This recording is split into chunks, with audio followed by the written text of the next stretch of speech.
O Messias já veio. Esta é a lição número 3 da classe de jovens. Texto principal.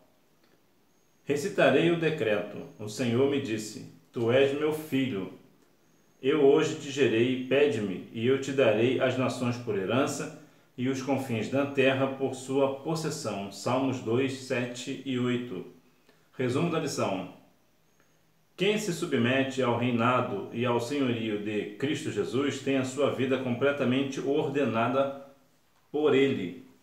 Uma vez que nós decidimos por Jesus, entregar a nossa vida a Cristo, nós devemos ter a nossa vida ordenada por Ele. Ou seja, o Senhor Jesus nos dá a ordem e nós cumprimos. Introdução. A história é marcada por impérios que tentaram dominar o mundo. Até hoje, há líderes que possuem a utopia de dominá-lo. De modo geral, até os desenhos animados, tem sempre aquele vilão que quer dominar o mundo. E é sempre um vilão, né? Quem quer dominar o mundo nunca é uma pessoa boa, né? Pelo menos não nos quadrinhos, desenho e tal. Jesus, ele dominará o seu reinado.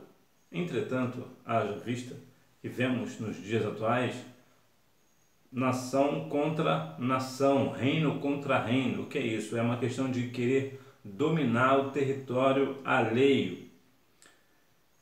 E para que alguém quer dominar outro território? Para assim ganhar mais espaço e ganhando e até ganhar todo o mundo. Isto é notório para todos nós. E é algo errado. Nós não devemos, nem nós, nem ninguém, deve querer dominar o próximo, né? Dominar o território, um outro país, de maneira nenhuma. O que nós devemos, na verdade, é termos boas relações diplomáticas, né? Com outros países, isso sim. Mas, de maneira nenhuma, tentar fazer na força, né? Isso de maneira nenhuma. Mas é o que mais temos visto. Entretanto, nós sabemos que Jesus é o Rei dos Reis e Ele, por certo, tudo dominará. A rebelião contra o ungido de Deus, a importância do Salmo 2. O Salmo 2 está na categoria dos salmos régios ou messiânicos. Segundo os estudiosos, é possível que os salmos régios se refiram a Davi ou a algum rei em Israel. O ponto importante é que esses salmos são uma descrição do reino messiânico. Quando a Bíblia, aqui nesse caso de Salmos, menciona a questão do rei, também está principalmente falando sobre o Rei dos Reis, o Senhor dos Senhores. É Ele que vai reger toda a terra. É importante notarmos que há uma distinção, uma separação aqui sobre regência, vamos assim dizer, né? Há pessoas no mundo inteiro que querem dominar uns aos outros, né? Pessoas de má índole, na verdade, né? Que faz isso. O Senhor Jesus domina o mundo no sentido de deixar as coisas nos seus devidos lugares, como por exemplo a lua não cai nem o sol. Isso ele domina. A dominação de Cristo é mais na esfera da criação, né? Ver que as coisas da criação não saem fora do seu lugar de origem, permanecem no mesmo lugar, com exceção lá daquele episódio lá de Josué, né? Que o sol parou, né? Deus fez o sol parar.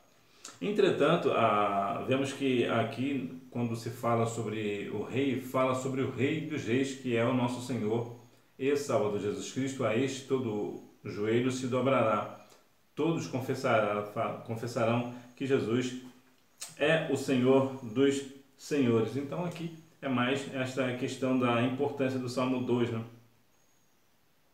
A rebelião das nações. No contexto do Novo Testamento, o Senhor Jesus é o ungido, o Cristo de Deus, acima de todo principado, poder, potestade e domínio.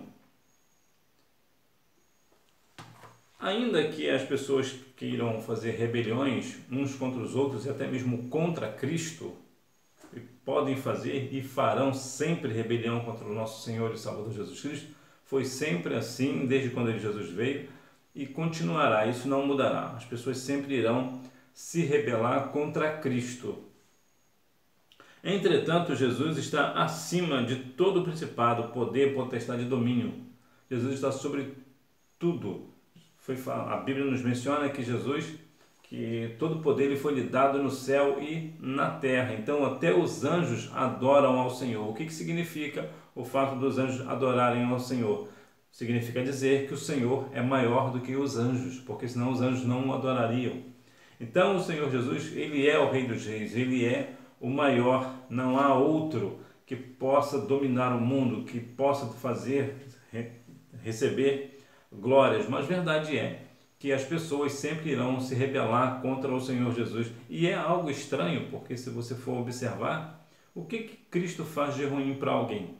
O que Jesus fez de mal para ferir alguém? O Senhor Jesus morreu na cruz do Calvário para que todos nós venhamos ter vida e vida em abundância.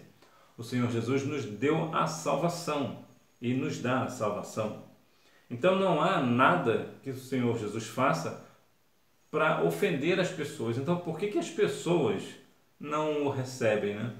Porque a Bíblia diz lá em João 1,11 que o Senhor veio para o que era seu, mas os seus não os receberam. Ora, se nem os seus, né, nem os que eram dele receberam, imagine os demais. Então haverá sempre essa dissensão, essa rebelião contra o Senhor. Rebelião contra Deus é tolice. O que leva uma pessoa jovem a deixar de desfrutar do bem espiritual que tem impacto positivo e construtivo na vida terrena para abraçar um estilo tolo e desordenado que só trará prejuízos. Perder a juventude na rebelião contra Deus nunca foi uma boa ideia. É muito provável que você conheça uma pessoa jovem que deixou Jesus até para se rebelar contra ele. Foi talvez para uma outra religião, servir abertamente a Satanás. Eu digo isso porque em alguns casos específicos, algumas religiões, apesar de serem contrárias à palavra de Deus, não é uma afronta direta.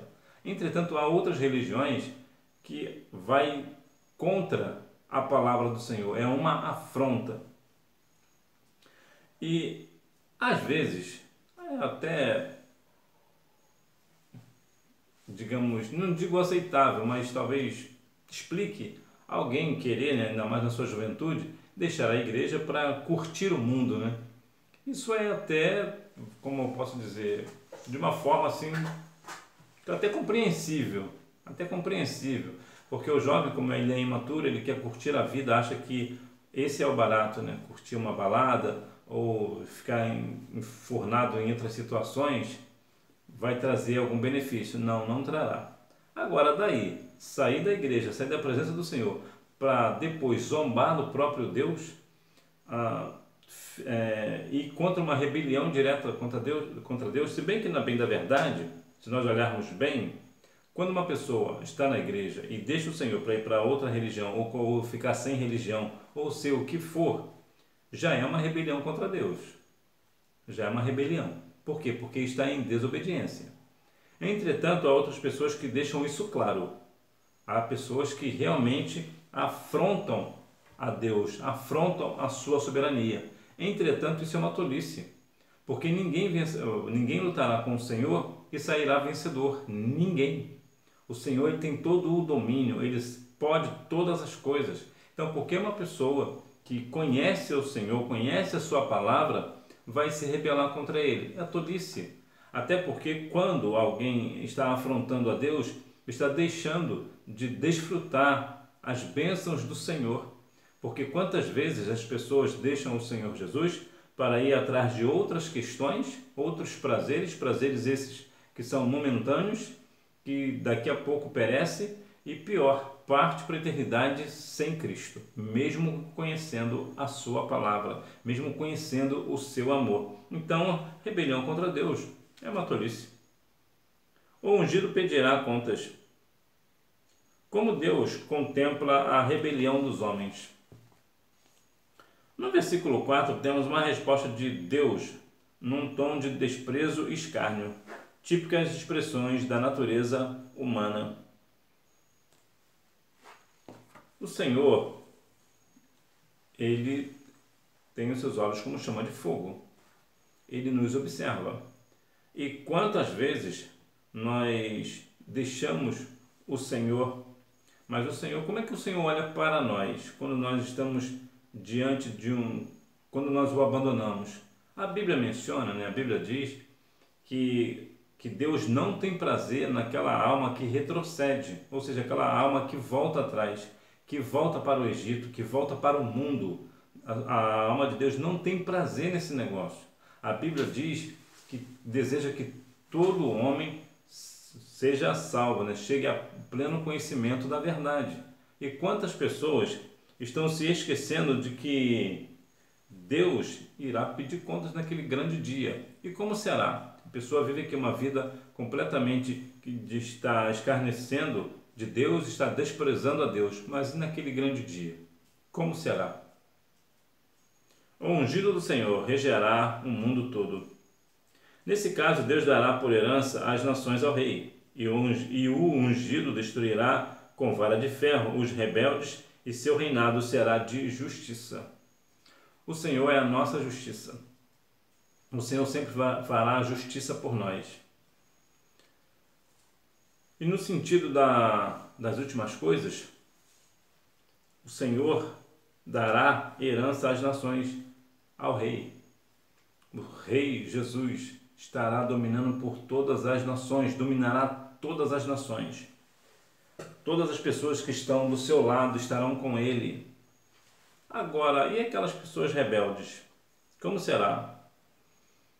O Senhor irá destruir com a sua vara de ferro. Eu não posso falar de vara de ferro, eu posso falar de vara de goiaba. De vara de goiaba eu sou perito, eu apanhei bem.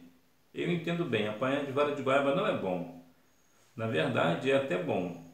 Dói, arde, queima, que é uma beleza. Entretanto, ensina valores. Agora, no ponto aqui, a vara de ferro será para destruição. A pessoa rebelde, né, como eu era um pouco rebelde quando eu era garoto, então minha mãe me batia, né, com vara de goiaba. Lembrança triste. Entretanto, eu me consertei, né, eu fui me acertando, né, minha mãe me ajuizou bem com a vara de goiaba. Então, veja que o rebelde, ele vai sempre sofrer uma consequência e sempre vai apanhar, tanto no sentido literal, como também no sentido até emocional, né? As pessoas podem apanhar da vara no sentido físico da coisa, que já não é bom, mas também tem a questão emocional, a psicológica, a vergonha, a humilhação de passar por situações porque foi rebelde para Deus e acabou tendo que arcar com as consequências de Gálatas 7:8, né? Tudo que o homem plantar, isso você fará. Todos prestarão conta. Deus ri das artimanhas dos homens aqui na terra, porque todo o poder vem dele. Os homens que arrogam para si orgulho e soberba e ao mesmo tempo buscam a rebelião contra o Altíssimo estão fadados ao fracasso. Há poderes, de modo geral, né? Por exemplo, o presidente da República tem o maior poder, que é o chefe do executivo aqui no Brasil. Entretanto, esse poder só vem da parte de Deus. Se Deus quiser tirar, Deus tira.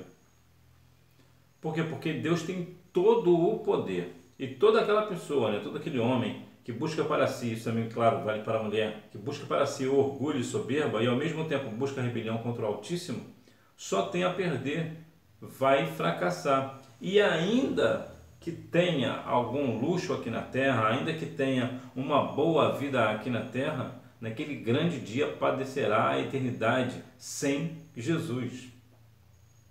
E aí? Do que vai valer? Porque todos nós prestaremos contas ao Senhor. E o que nós iremos ouvir do Senhor? Apartai-vos de mim ou vinde benditos de meu Pai? Para nós sabermos o que nós vamos ouvir, nós devemos ver como é que está a nossa vida aqui. Se a minha vida está diante do altar aqui na terra, naquele grande dia eu ouvirei do Senhor: vinde bendito de meu Pai, possuí por herança o reino que vos está preparado desde a fundação do mundo. Mas se a minha vida não está no altar e eu partir para a eternidade, o que será de mim? Apartai-vos de mim. Então nós devemos ter a nossa vida no altar, sempre no altar, em santidade ao Senhor, buscando e adorando o Senhor na beleza da sua santidade. Um chamado à redenção e à submissão, um chamado aos reis da terra. O último bloco do Salmo, ou estrofe, traz um chamado à rendição completa. Agora, pois, ó reis, sede prudentes, deixai-vos instruir juízos da terra. Quando um rei, ou também aqui vou trazer aqui uma rainha, né? Quando uma pessoa desta natureza compreende que ele precisa se render ao Senhor, boa coisa ele faz, porque ele está sendo submisso, ele está tendo ali uma oportunidade de ter a sua redenção no Senhor. Entretanto, de modo geral, a maioria dos grandes líderes vão sempre escarnecer do Senhor, vão sempre desprezar a Deus, mas nós precisamos compreender que há alguns que são prudentes, há líderes, aqui no sentido de presidentes, né, de governantes no modo geral, né, aqui presidentes e reis e rainhas, né, primeiros ministros, pessoas do chefe de Estado, né, para ser mais claro. Tem algumas outras pessoas também, mas esses são líderes em nível nacional. Quando estes são prudentes, eles reconhecem o senhorio do Senhor. Eles reconhecem e sabem que toda autoridade que ele tem vem da parte de Deus. Então ele dá glórias a Deus. Ele não busca para si com orgulho, ele não busca para si algum mérito, porque ele sabe que todo o poder ele tem, porque Deus permitiu que ele ou ela tivesse este poder. Então ele rende graças ao Senhor e este sim será feliz em sua caminhada. Se curvando ao Filho, aquele que se arrepende da rebelião contra Deus e o seu ungido deve se submeter ao Altíssimo e ao seu Filho. Beijai o Filho é uma homenagem de submissão ao senhorio do Filho. Toda pessoa que se arrepende da rebelião contra Deus, e é notório que nós devemos compreender para que nós não venhamos nos rebelar contra Deus, mas se porventura o fizermos, nós devemos reconhecer que estamos errados, que estamos em pecado, reconhecer esse erro, né? Reconhecer este pecado, esse grave pecado, e voltar o nosso coração para o Senhor, se submeter-se ao Altíssimo, à sua autoridade, o seu poder, o seu amor, a sua ordem, né? Nós devemos ser obedientes ao Senhor e à sua santa palavra. Jesus é Rei e Senhor? De maneira geral, o Salmo nos ajuda a refletir a respeito da completa rendição e submissão a Jesus. No mundo de hoje, submeter-se e render-se a Jesus não é um desafio fácil. Isso significa dizer dele o Rei do nosso coração. Ou melhor, isso significa fazer dele o Rei do nosso coração. A boca fala do que está cheio o coração. E é fácil de perceber o que é uma pessoa.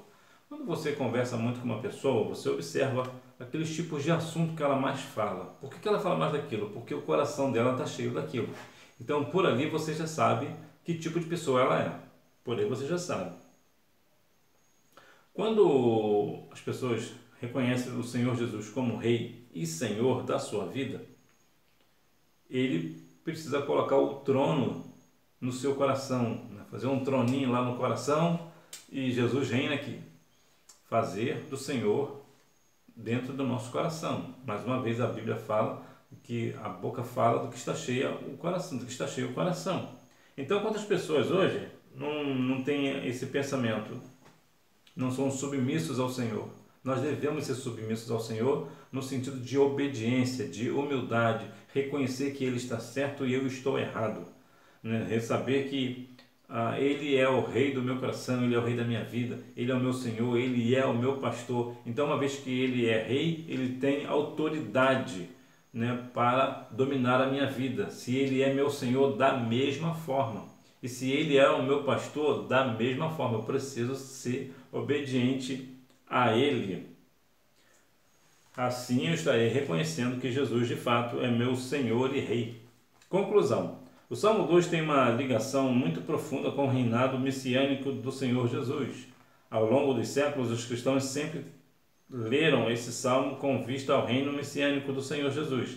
Haverá um tempo em que o reino do Senhor será plenamente estabelecido neste mundo. Todavia, ele pode ser experimentado agora por meio do reinado de Cristo em nossos corações. É tempo de deixar Jesus reinar dentro de nós. Isto quer dizer que aqui na terra nós devemos deixar o Senhor Jesus reinar no nosso coração, reinar na nossa vida, nossa mente. Nós precisamos ter a mente do Senhor Jesus, porque certamente haverá um tempo em que o Senhor Jesus estabelecerá o seu reinado aqui na terra e nós estaremos junto com ele. Então nada melhor do que a gente já ir treinando, né?